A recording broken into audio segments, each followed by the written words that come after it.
अब आपको बताते हैं कि ईरान के क्राउन प्रिंस कौन है और उनका इस आंदोलन से क्या संबंध है और इनका नाम बार बार अब क्यों आ रहा है।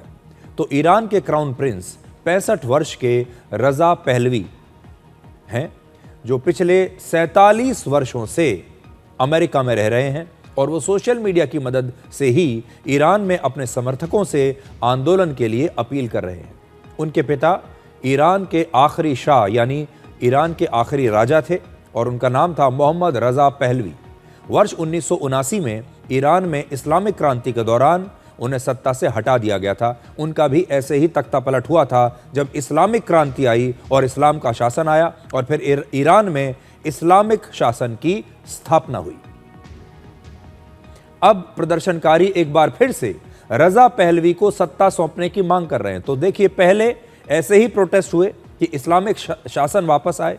अब इस्लामिक शासन से इतने परेशान हो चुके हैं वहां के लोग कि अब कह रहे हैं कि दोबारा से पहले वाला शासन आना चाहिए। अब दोबारा से रजा पहलवी को ले आइए। पहले रजा पहलवी के पिता राजा थे, अब उन्हें अपना क्राउन प्रिंस वापस चाहिए।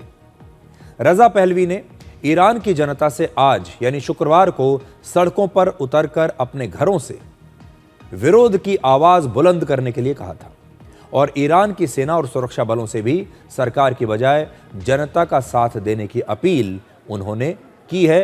तो सोचिए, पुलिस से भी कह रहे हैं, सुरक्षा बलों से भी कह रहे हैं कि भाई आप वहां की जो जनता है उसके खिलाफ काम मत कीजिए, आप उनका साथ दीजिए।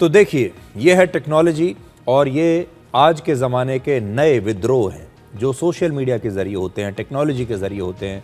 रज़ा पहलवी जो हैं ये अमेरिका में रहते हैं और 47 साल से अमेरिका में रह रहे हैं और वहीं पर बैठकर अपनी बारी का इंतज़ार कर रहे थे। आप सोचिए कितना लंबा ये समय रहा होगा और अब जाकर रज़ा पहलवी की ऐसा लगता है कि किस्मत खुलने वाली है।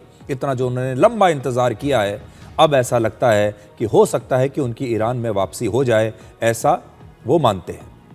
और आप देखिए, अमेरिका में बैठे बैठे वो सोशल मीडिया के ज़रिए अपने कार्यकर्ताओं से लगातार संपर्क में है। रज़ा पहलवी ने दुनिया के दूसरे नेताओं से भी ईरान की जनता का समर्थन देने के लिए अनुरोध किया है ताकि ईरान के लोगों की आवाज़ को दबाया ना जा सके।